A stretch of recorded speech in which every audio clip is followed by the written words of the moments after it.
बोलो भक्त और भगवान की जय, सभी संतों की जय, सभी भक्तों की जय। मेरे गुरुदेव श्री रामभद्राचार्य जी महाराज की जय। अब आप सुन रहे हैं 4 महान संतों की कथा। पिछले एपिसोड में आपने श्री श्रुति प्रज्ञ जी तथा श्री श्रुति देव जी की दोनों संतों की कथा सुनी। अब आप श्री श्रुति धाम जी तथा श्री श्रुति उदधि जी की कथा सुनेंगे। बोलो श्री उदधि श्रुति धाम जी महाराज की जय। श्री श्रुति धाम जी महाराज अविचल भक्ति एवं अखंड पांडित्य से परिपूर्ण परम वैष्णव संत थे। आप आचार्य रामानुज जी के गुरु भाई थे और वेद पुराण एवं इतिहास के मर्मज्ञ विद्वान थे।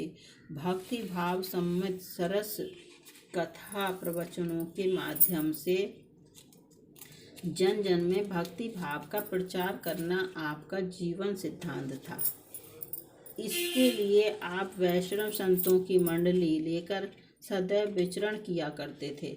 आप भगवत भक्तों को भगवान का ही स्वरूप मानते थे और उनके प्रति उसकी अपार उसी प्रकार की आदर बुद्धि रखते थे।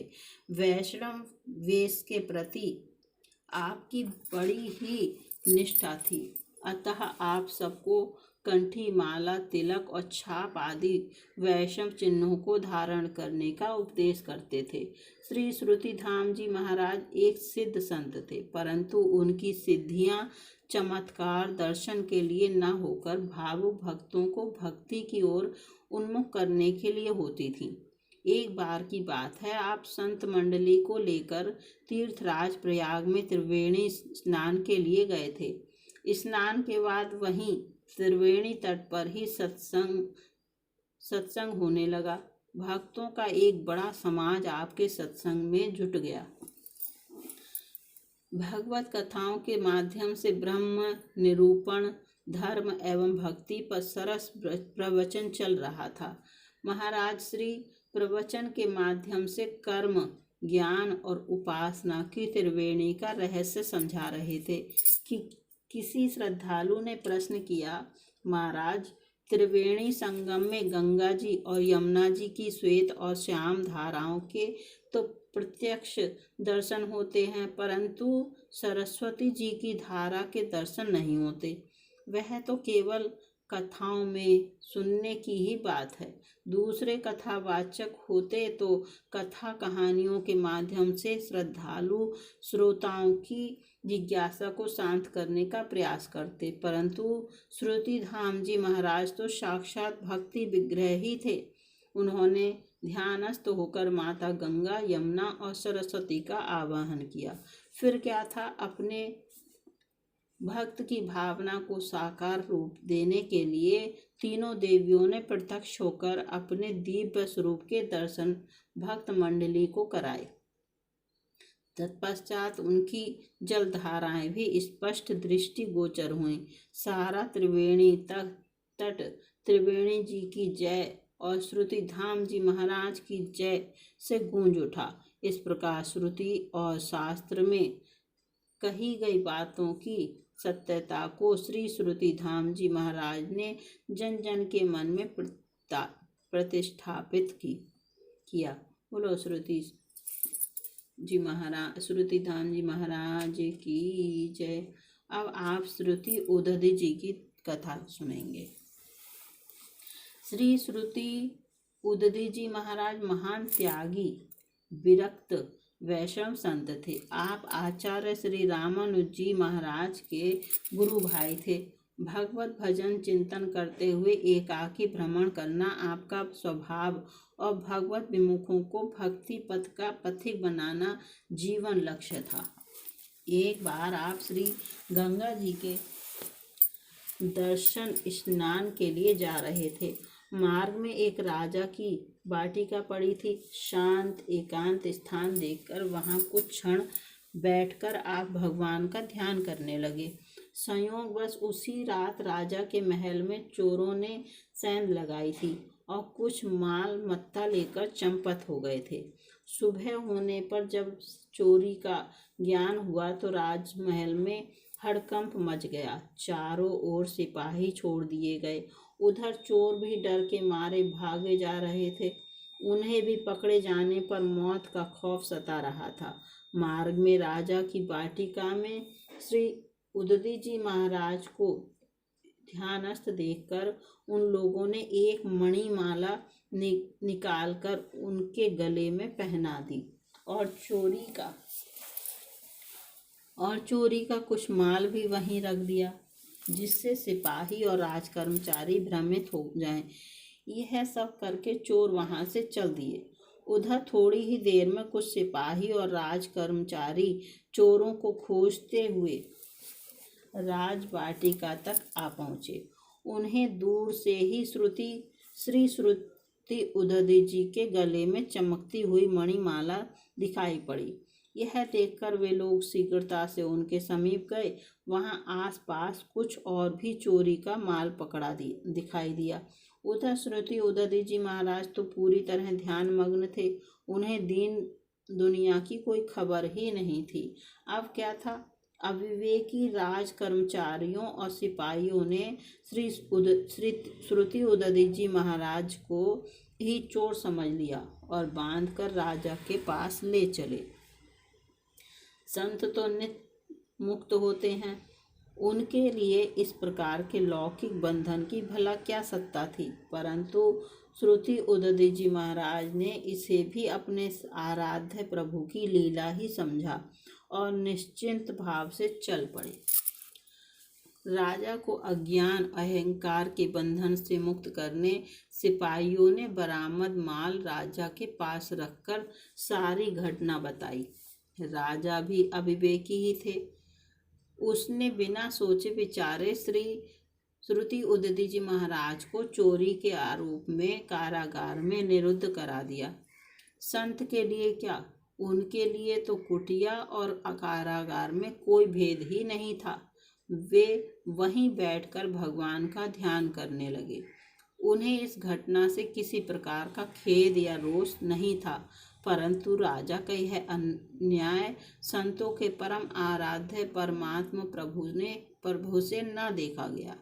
उन्होंने राजा के मस्तक में पीड़ा उत्पन्न कर दी। राजा ने अनेक प्रकार के उपचार किए, परंतु संत अपमानजनित प्रभु द्वारा दंड स्वरूप दी गई वह पीड़ा किंचित भी शांत नहीं हुई। तब प्रभु प्रेरणा से किसी मंत्री ने राजा को सलाह दी कि महाराज, जिसे चोर समझकर आपने कारागार में बंद करा दिया है, वे कोई चोर नहीं बल्कि परम तपस्वी भगवत भक्त संत हैं। आप उन्हें तुरंत कारागार से मुक्त कराइए। राजा की भी समझ में ये बात आ गई और वह त्राहिमाम करता हुआ संत के चरणों में जा पड़ा। श्री उदयति जी महाराज परम संत थे। उन्हें कहीं से किसी भी प्रकार का राजा के प्रति क्रोध नहीं था। उन्होंने राजा के सिर पर हाथ रखा। इससे उसके न केवल मस्तक की पीड़ा शांत हो गई, बल्कि उसके मस्तिष्क के बंद ज्ञान कपाट भी खुल गए। उसने सपरिवार श्री उदयति जी महाराज का शिष्यत्व स्वीकार कर लिया। इस प्रकार श्री उदयति जी महाराज ने अनेक भगवत विमुख जनों को प्रभु भक्ति का उपदेश दे उन्हें भगवत सम्मुख किया और उनका परम कल्याण साधन किया। बोलो श्री उदयति जी महाराज की जय। अब आप श्री लालाचार्य जी की कथा सुनेंगे तथा उनके नाम। श्री रामानुजाचार्य जी के दामाद श्री लालाचार्य जी की कथा सुनते ही भगवान में विशेष प्रीति होती है। एक बार कोई तुलसी कंठी धारण किए हुए मृत शरीर नदी में बहता हुआ आया। श्री लालाचार्य जी ने उसे निकालकर उसका अपने भाई के समान दाह संस्कार किया। 13वें दिन भोजन के लिए ब्राह्मणों को तथा कुटुंबियों को निमंत्रण देकर बुलाया। अज्ञात शव का भंडारा जानकर ब्राह्मण लोग नाक भौं सिकोड़ने लगे और भोजन करने कोई नहीं आया। तब वैकुंठ धाम से भगवान के पार्षद आए, जिन्हें भोजन करते हुए तो सभी लोगों ने देखा, परंतु जाते समय वे आकाश मार्ग से चले गए, किसी को मिले नहीं, उन्हें कोई न देख पाया।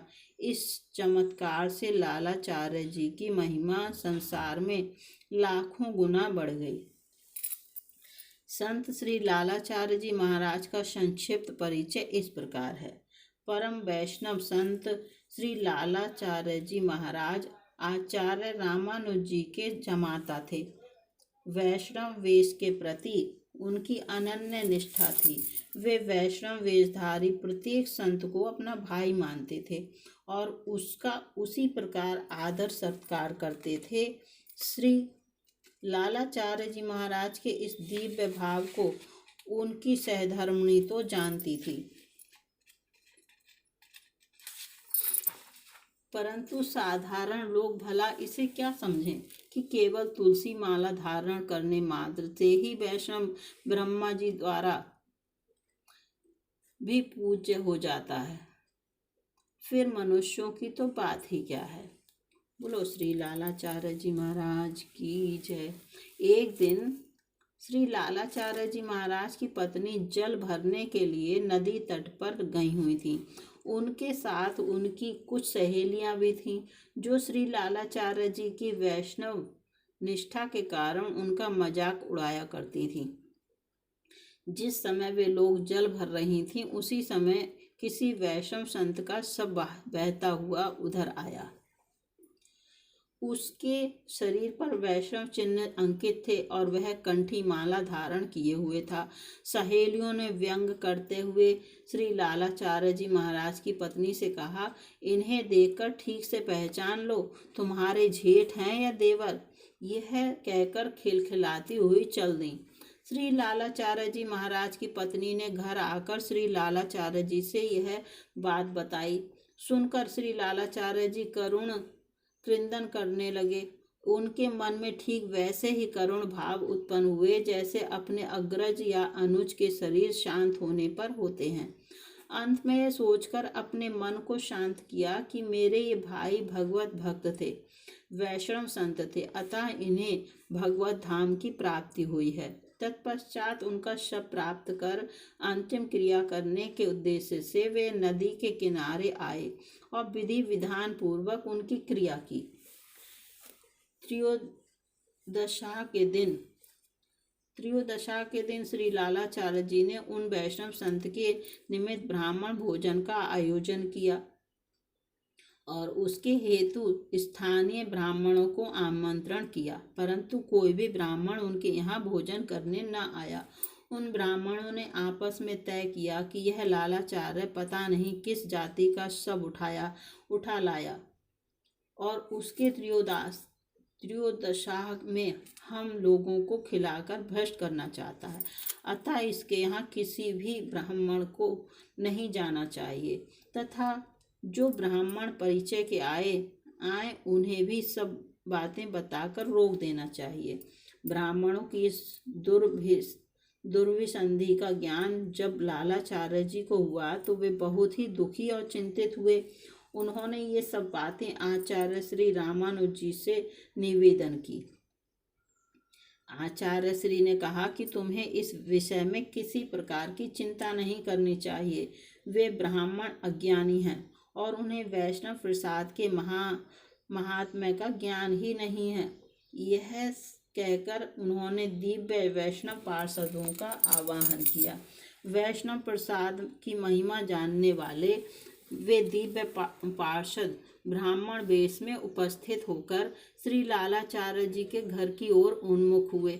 उन्हें देखकर वहां के स्थानीय ब्राह्मणों ने उन्हें रोकना चाहा, परंतु उनके दिव्य तेज से अभिभूत होकर खड़े के खड़े ही रह गए और आपस में विचार किया कि अभी जब ये लोग भोजन करके बाहर आएंगे तो हम लोग इनकी हंसी उड़ाएंगे कि कहो किसके श्राद्ध के ब्राह्मण भोजन में आप गए थे, क्या उसके कुल गोत्र का भी आप सबको ज्ञान है।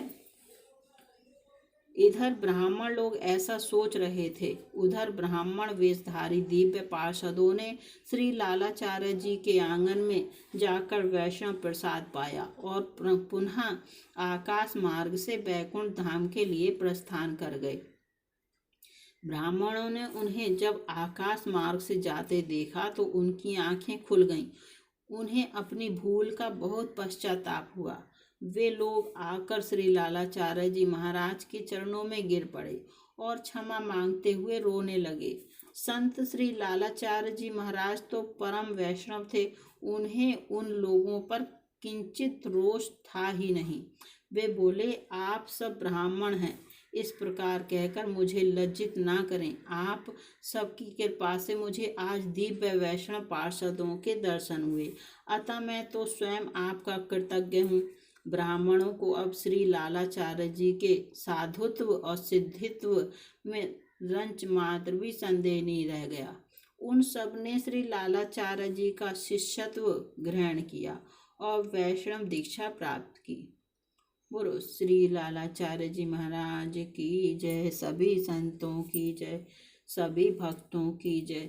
मेरे श्री गुरुदेव श्री रामभद्राचार्य जी महाराज की जय। अब आप श्री पाद पद्म जी की कथा सुनेंगे अगले एपिसोड में। लो श्री पाद पद्म जी महाराज की जय।